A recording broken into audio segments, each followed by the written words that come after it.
Warning, this is a very sensitive video and may be a trigger for some. So if you have children under the age of 16, you may not want them to see this video. How to deal with the loss and grief of a loved one. We all will experience this at some point in our life. But in this video, I'm going to give you some tips on how to deal with it. Please stay tuned. How to process your feelings of losing a loved one. I do have my phone just in case I get distracted, start crying, but we all will experience the loss of a loved one at some point in our life. It is difficult. There's no set time for you to grieve or how long you should grieve. I, like you, have lost several loved ones, some close to each other. So this here is my birth mom. She unfortunately passed during childbirth with me. When I was adopted, my adopted mom passed when I was about, I want to say about 20, 21 years old. I want to say 21. And 16 months later, my first husband passed. I've lost two mother-in-laws, one just recently in August of this year of 2023. I've lost two sisters, and I've lost two nephews. So grief is something that I do know about personally, unfortunately. But like I said, we all will go through that at one time in our life. It's different for each person. Losing a parent is different than losing a spouse, then different than losing a child, or losing a sibling or another family member, niece or nephew, grandparent. And the reason that I say it's different is because the connection that you have with that person. You may have been really close, you may not have been close. But whatever the case is, losing a loved one, whether they're sick and you know that they're going to transition, or if they are not sick and it happens unexpectedly. There are several stages of grief. I am going to go through about 6 or 7 of them. Yes, there may be more, but these are the ones that I felt for me was the ones I felt comfortable talking to you about. And I may cry, so I do have my tissue. It's life, and we have to go through it. The first one stage is denial or shock. This is happening when you feel numb, you feel out of body, you can't explain why this is happening, and you just feel lost. So denial and shock is one stage. And yes, I've experienced that. It hurts. It all hurts. But we have to try to grieve when necessary. Don't not cry when you feel those feelings. Feel the feelings. It's okay. The second stage is anger. You could be upset with yourself. You could be upset with God if you're a religious or a Christian. You could be upset with the person that left. You feel abandoned. You feel empty. And yes, I went through this with my spouse. How could you leave me with children? You were supposed to be here. You couldn't hold on. We start internalizing feelings. God, why did you do this? Why did you take my loved one?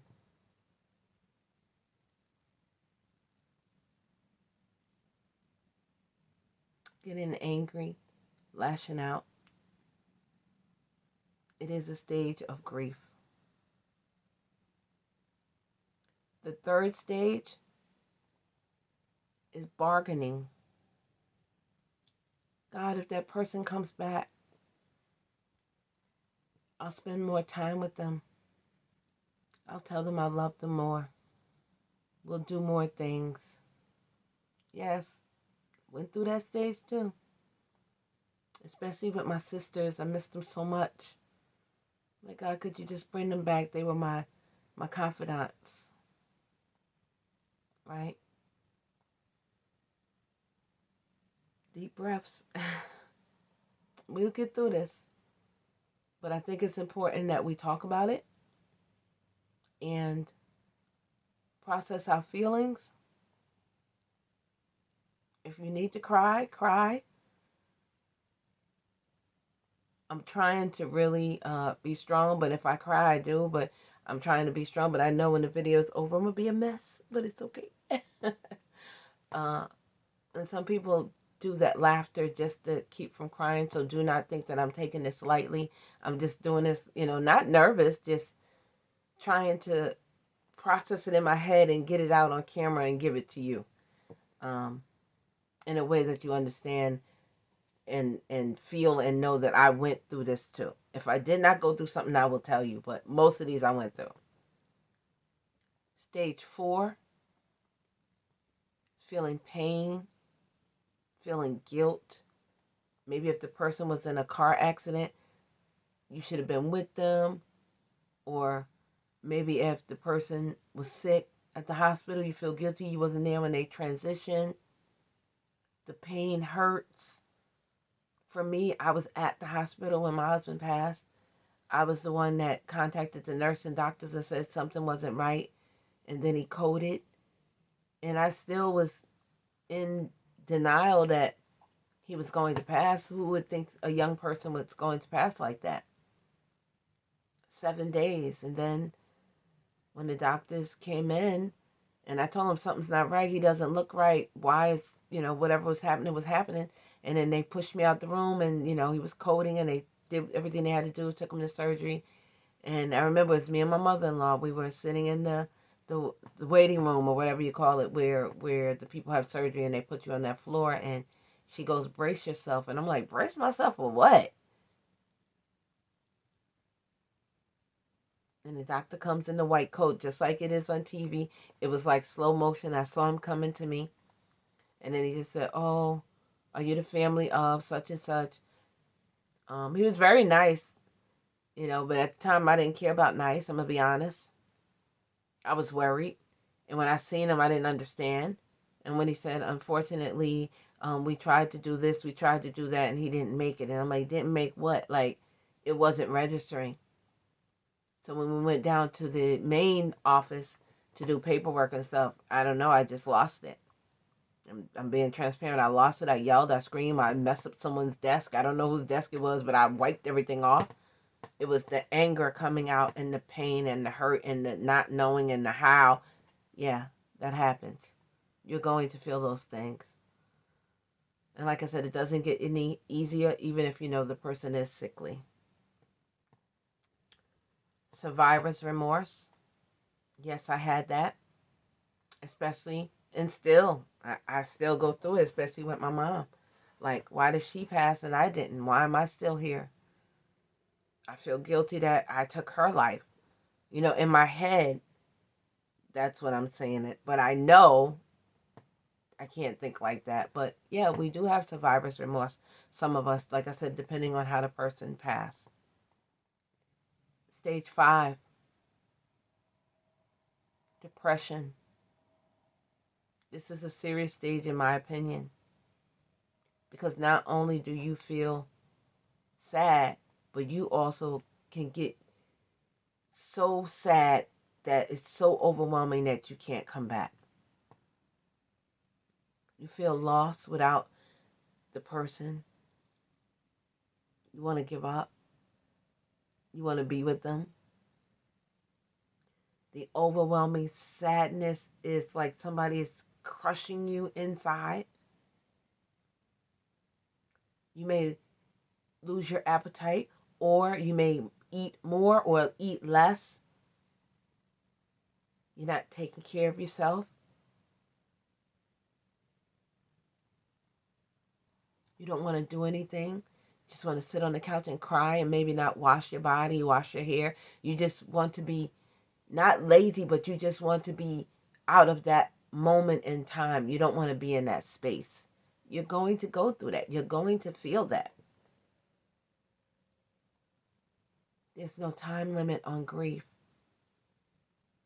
Some people grieve in 6 months, a year, 2 years, 5 years, 10 years. I've known some people who've grieved the whole life after the person was gone, their entire life. So it's different. And you can't tell anyone not to get out of it, snap out of it. It doesn't work like that. It's a mental thing. Not mentally where you're sickly, like bipolar or anything. And why I say that is because it's a different kind of mental. There's mental illness, but this is part of your mental space in your brain that's taken up. It can't comprehend at that moment because you're grieving. Stage 6, acceptance and hope. Reconstructing your world back together, working through it, realizing, understanding, and knowing that, okay, this person is not here. I have to deep breath and pull it together. What can I do now with my life? Without my spouse here, without my mom here, without my sister here, without my friend here, whatever relationship you have with the person that passed, your child. Losing a child is hard. So for me, my nephews were like my child. One nephew was literally here visiting me, and maybe that 2 days, because they left on like a Thursday, Friday or something like that, and that Sunday night, he passed away, and it was like, what? He just left. Then my other nephew, who lived with me for a little while, he left and went to another state, and unfortunately he passed away in a drowning accident, and it was unexpected and in shock, right? Now you think you need to move from the location where you're at, where the person died, if you live together. You don't know what to do. Now you are accepting it, but you don't know where to start. So now I'm going to give you some ways to overcome it.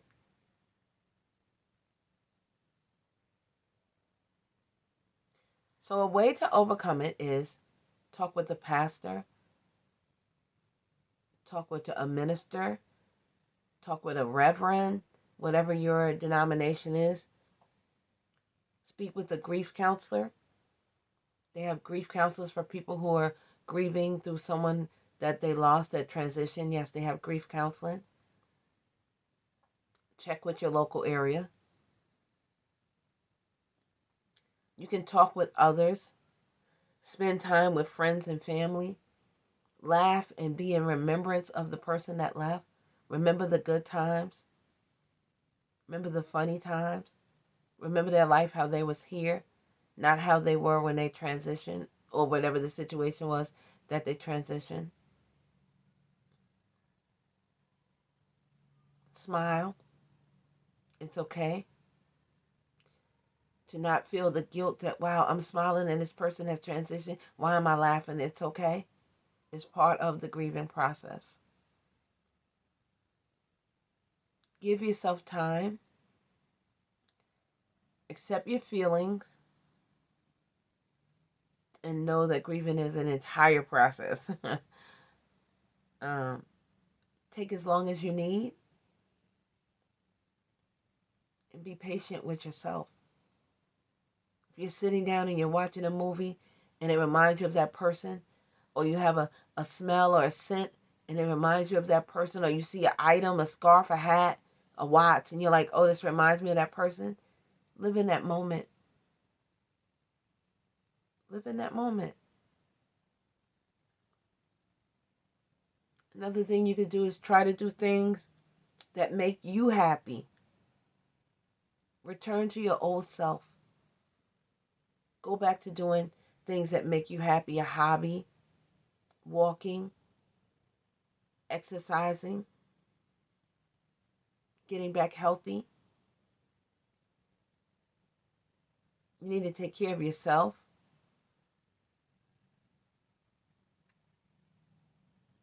Get enough sleep. That's a big one. Get enough sleep. Get in a community, an online community, a Facebook group. Join a support group of some kind locally. A support group locally or online. Consider professional help. Maybe you can see a therapist or psychologist or psychotherapist. I know they're all different, but you know what I mean. Talk with your doctor. You may need medicines for depression depending on how it affects you. Everyone may not want to take medicine. Some people may need it to help them. And it doesn't have to be forever. It could just be for a few months. Try not to make any major changes right away. Financially, moving, giving away that person's items. Try to hold on to them for a while. I would say a minimum of a year before you just give it away.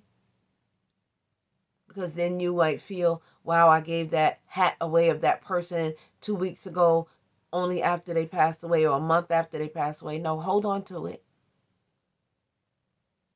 This is just my opinion because I've been through this. So again, if it resonates with you, thank you, take it with you. If it doesn't resonate, make sure you get counseling, talk to someone. I want to read a scripture. Matthew 5:4. Blessed are those who mourn, for they shall be comforted. And I like to always say, God is with those who are in mourning. Jesus said to her, I am the resurrection and the life. He who believes in me, though he may die, he shall live. And whosoever lives and believes in me shall never die. So in conclusion, my condolences to you if you have lost a loved one, if you have went through these feelings. I pray this video gives you some kind of relief, some hope. You are more than welcome to reach out to me via Instagram at Elevate with Vern. If you need prayer, if you want prayer, if you know someone that needs prayer, I'm more than happy to do it for you. Thank you for watching this video. Go out there and spread love and spread light. I love y'all.